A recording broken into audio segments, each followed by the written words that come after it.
Hey everyone, this is Home Game, and I got my Cairn second edition early backer PDFs, and I would really like to talk about them. Let me just start by so I already shot a video for the player's guide. This is for the Warden's guide or the GM's guide. I like that they separate them into two different books. The player's guide was 80 pages. Just for reference, Cairn first edition was about 20 pages. So they really added a decent amount of content here. Just the player side is 80 pages now. I don't know how big these books are going to be. They might be this big when they come in. But I was super excited when I saw this pop up on, um, Kickstarter. I don't back many things from Kickstarter, but when I saw this, I had to because I love well written, lightweight RPGs. So Cairn is fairly low fantasy in the fact that there's not a bunch of elves and dwarves and stuff that you can be. There are fantasy creatures that could be obstacles or allies, but generally speaking, there's not really a mechanic for you to play them. I guess there's not a mechanic that says you can't. Um, but you're humans with a problem, and that's pretty much how it's set up. Um, but I'm sure it's easy to adjust also. So if you really want to play an ogre, talk to your warden and see if they're open to it. Here's table of contents. You can see this has 190 pages. And like I said, first edition had 20 pages total, and that was the entire book. That was your bestiary, your warden's guide, and your um, player's guide. Looking through here, looks like they have world building. I anticipate the warden's guide just being tools for how to build things. I haven't gone through this at all, just in case you didn't catch on to that. I just got it and I wanted to talk about it. So they have some world building instructions here. Either how to make factions or just lists of factions. With as many pages as there are, it's probably a list of factions. Seeds, topography, dungeon seeds, forest seeds. So that's good. A bestiary. The bestiary is 20 pages, about 24 pages. Now, the like I said, Cairn First Edition is 20 pages total, including a bestiary. But they did sell, or I don't know if the original author sold this or if this is like a third party thing.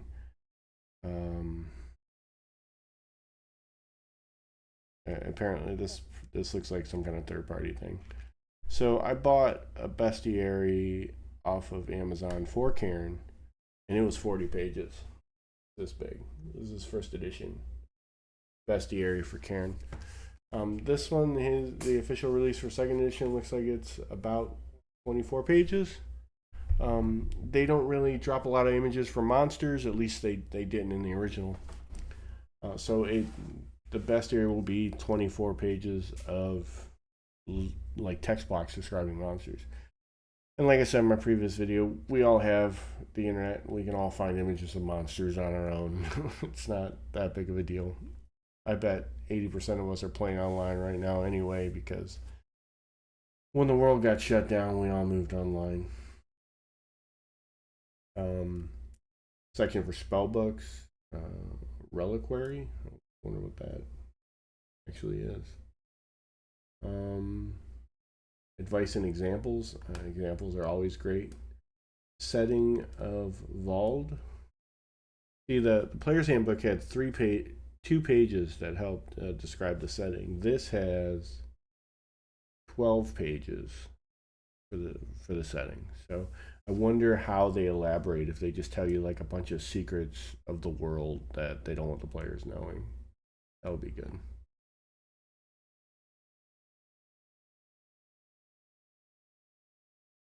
Okay, so these are, this is probably gonna be a ton of roll charts in here, which is good.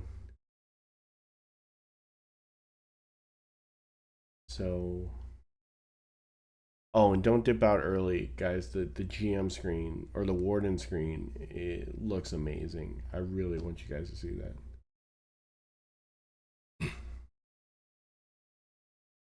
So this talks about cultures and resources in the areas. That's awesome. Herbs, horses. Oh, you roll twice on the resources table and you can determine what's in abundance in the area and what's scarce in the area. I don't know why they just duplicated it. You could just call it abundances and scarcities and just say roll twice because it looks like the same column twice, which is a little silly. But I mean, I'm sure they're doing it just for clarity's sake. But cultures, you can have an altruistic cult whose ambition is exploration. That's good. Factions. This looks like it's describing how to create factions or what factions' purpose in the world is. And here's some roll charts to create factions. If you can either pick good combinations, or this can give you ideas for what kind of characters you're looking for, character traits you're looking for. Faction advantages.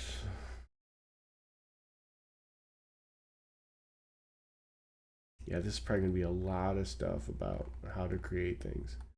Topography, how to draw terrain. This has, okay, it's got like roll some d6 on a piece of paper to help you map out different areas, right? So 4 would be a swamp, 1 would be easy grasslands, 5 would be hills, 3 would be plains. I mean, that's not a new concept for sure. People just splattering dice on the table to try to create a map.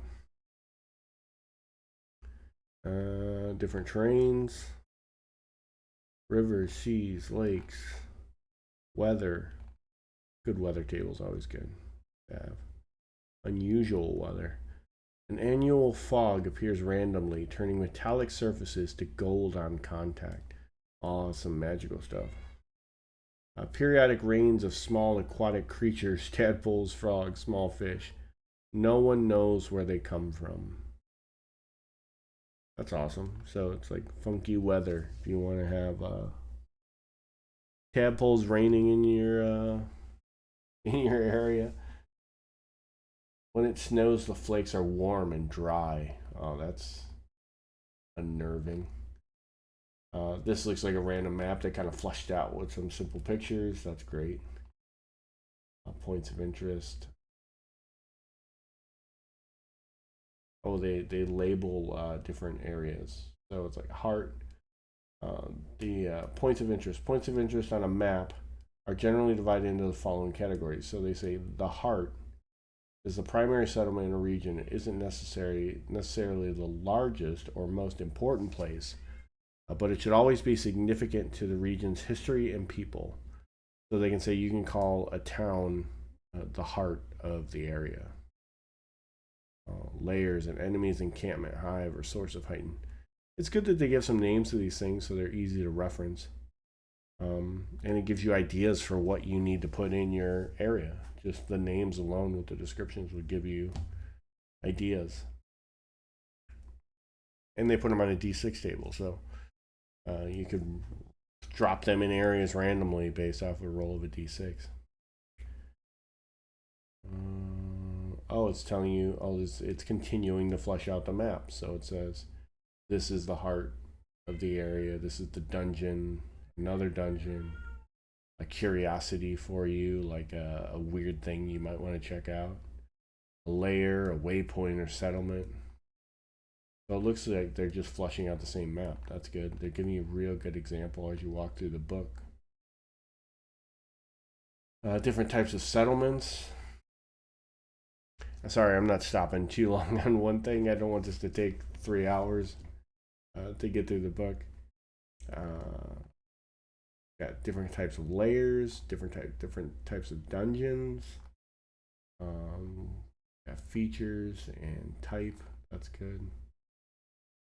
Generating paths. Putting it all together into one map. That is nice little piece of art, just taking up a whole page. Different dungeon seeds. Now they're running through all that with dungeons too. Different histories, different constructions, a well, center of a maze, cliff door, ruination, corpse,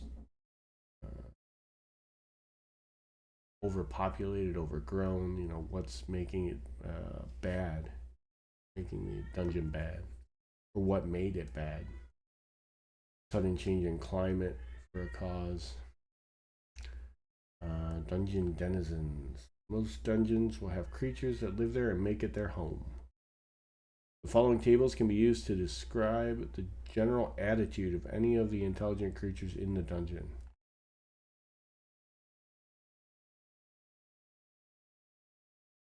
You got some virtues and some vices for creatures in the dungeon.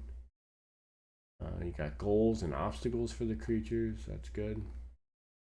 Oh, here's a random chart for building a dungeon. Looks like you're using the box method, which is perfectly fine. Especially since this can be flushed out into an actual dungeon look later. It's literally just saying they might be outlining some secret paths in here and just saying this connects to this somehow. I've seen this before. I've never used this technique, though I wouldn't be against using this technique at all. If I were going to lay out a dungeon, I might start with this next time. I just like drawing my little paths and stuff. But this is a good and common way to lay out a dungeon. And even if you don't develop it from here, that's fine. I mean, it works. Especially if you're using more theater of the mind and it's not an overcomplicated dungeon. Then different rooms that you could put in your dungeon. That's awesome. Special rooms. Special rooms areas are uncommon areas that feature a hidden or interactive element. This element can be a challenge, an obstacle, a puzzle, or all of the above. The room should offer difficult choices with long-term impacts. They might make dungeon exploration easier, but with a serious cost.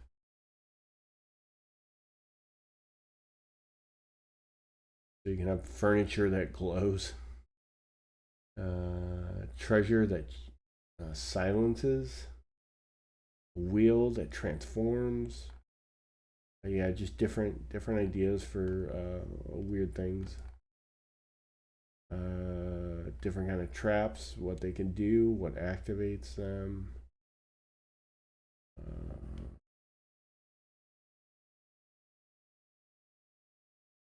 Examples of dungeons, a fractured temple. This is a different type of dungeon, I believe.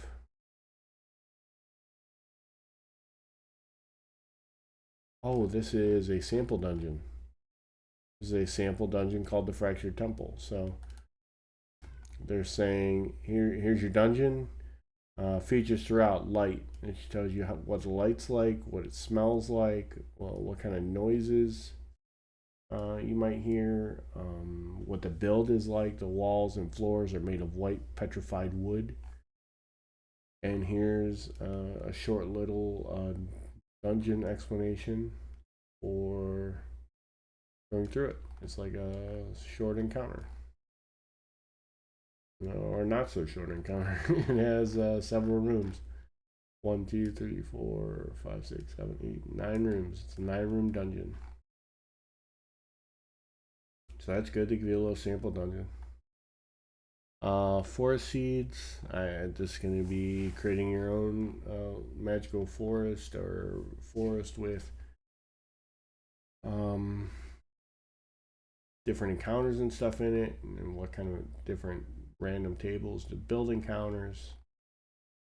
All great. This is all good stuff, and a lot of this stuff is probably pretty close to system agnostic. So roll tables aren't generally specific to, I mean, they can be, but they don't. These don't look like they're very specific to a rule set.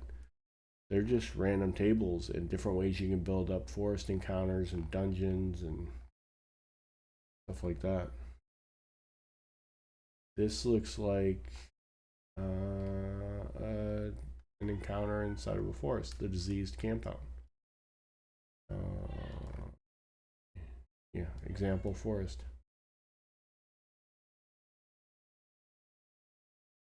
So they give you an example forest. Tons of examples are always good.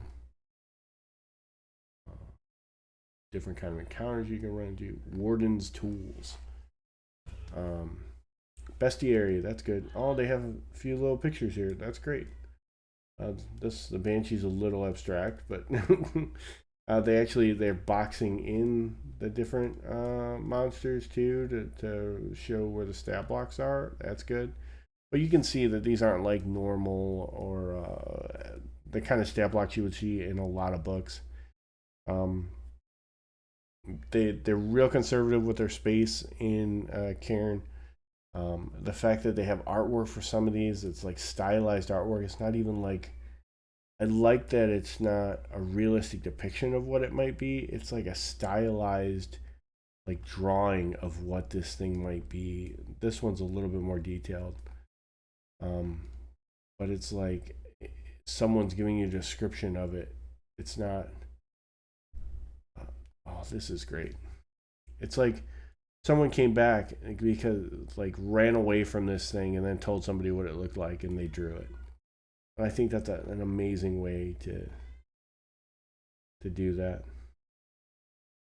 A gargoyle, a gnoll, a goblin. The goblin looks a little bit like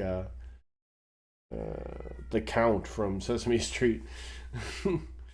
But that's awesome. I mean, like I said, I like the simpler artwork because it lets you build from what they've started. Griffin, the harpy, yeah. See, this is the what they're doing now, but the bestiaries, and this is the third party one, but the right out of the book one's the same. The previous bestiary. Oh, sorry, I just punched my mic. If that got too loud, I apologize. I don't want to blow anybody's ears out. But this is the bestiary from previous edition. Like, it's just text. So they even went out of their way to get more artwork for this one, and that's amazing. I'm really digging the artwork. I don't mean to just sit here and fanboy over it, but it looks so good. I can't wait to get these physical books. It looks good because they gave it this is the appropriate attention. Like I said, it's like someone saw this Warp Panther, which is clearly like a legal similar to but legally distinct from Displacer Beast. But it's like someone said, "Hey, I saw this, this big cat, and it had these tentacles coming out, and there were teeth on the end." And someone sat down and drew it, and they're like, "Oh yeah, that's it."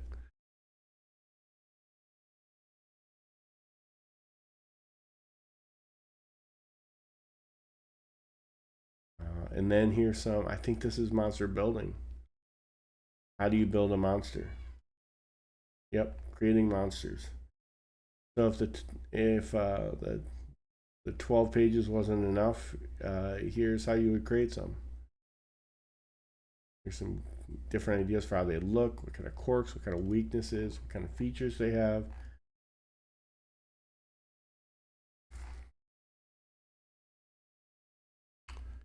Magic. This is applying magic to creatures, though, I think. This isn't the magic system. Monster categories. Well,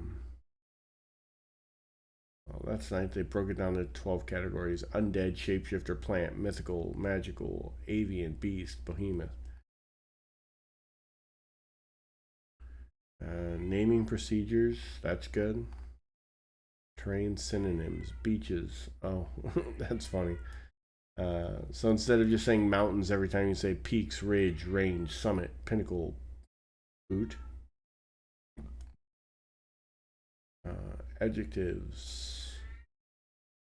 Oh, just Descriptive words for things. That's good. List of descriptions, nouns. Faction names. How to create faction names.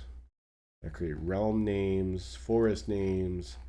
Like I said, the Warden's Guide is literally just a ton of world building and some monsters thrown in, it looks like. Principles of growth.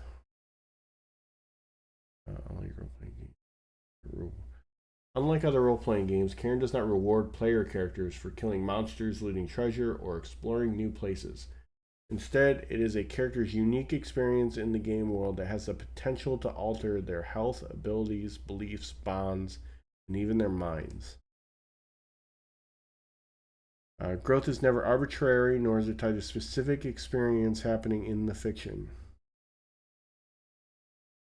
Talks about it's more important for the character to become interesting than super powered.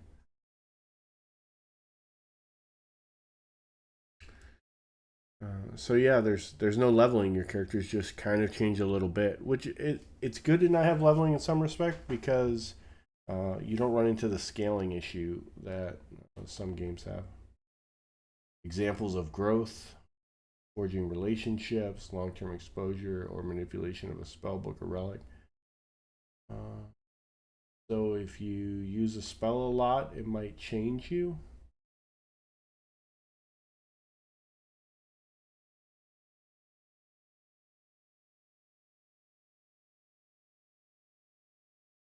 Joining factions for advancement. Different spell books. Now the spells in this game aren't overly specific. So it leads a little bit for interpretation. It leaves a little bit more room for flexibility. Like if the player says, hey, I want to do this, what has to happen to do this? You can say, okay, make a will save. And if you make your will save, you can stretch this out to be stronger or something like that. And you can do that in other games too. This just, because it leaves it a tiny bit more vague than other systems might, it encourages the player to actually ask.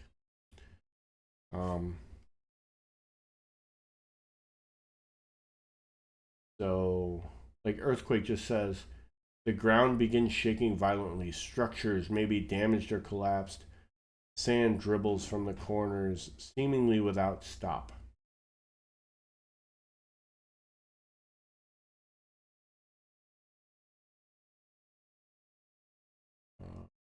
So, like I said, it's not overly descriptive. Reliquary looks like a bunch of magic items. That's good. Advice and examples. And then it finishes off with examples of dungeon exploration and stuff like that. And that's pretty amazing too. And then a decent explanation of the setting, the default setting for the world. Okay, if anybody who is listening, oh, there's even more that, what does this do? Bunch of links to resources for you at the end. That's amazing. I'll have to check some of those out. So if you didn't zone out and you're still watching, this is the Warden screen. This is the artwork on the front or back of the Warden screen, whatever you want to call it. And I just want to like wallpaper my walls with this stuff. I like the artwork so much. Crazy dude with a mysterious symbol on his head and a large sword. You have to excuse my refresh rate. NPC name tables, that's good. Rule summaries, amazing. Procedures. Oh, it has the hit point lost for scars, that's good. Marketplace stuff. It looks like it's a pretty decent like GM screen. Or Warden screen. I'm looking forward to talking people into playing this. I really like the lower magic, lower fantasy concept more and more, and I really want to play it. So we'll finish staring at the Warden screen again. Such a good screen. I love the artwork for this. So if you stuck around for the 25 minutes that it took me to briefly run through this, and we ran through a lot of it, thank you. And please comment and let me know what you think about Cairn 2E. If you've gotten a copy and you've noticed something, or if you think I made a mistake and you want to post and say, "Hey, buddy, you're wrong," I'd like to see that too. Um, Anything to engage in the conversation, I'm all for that. So, thanks for listening, and I'll see you in the next video, I guess.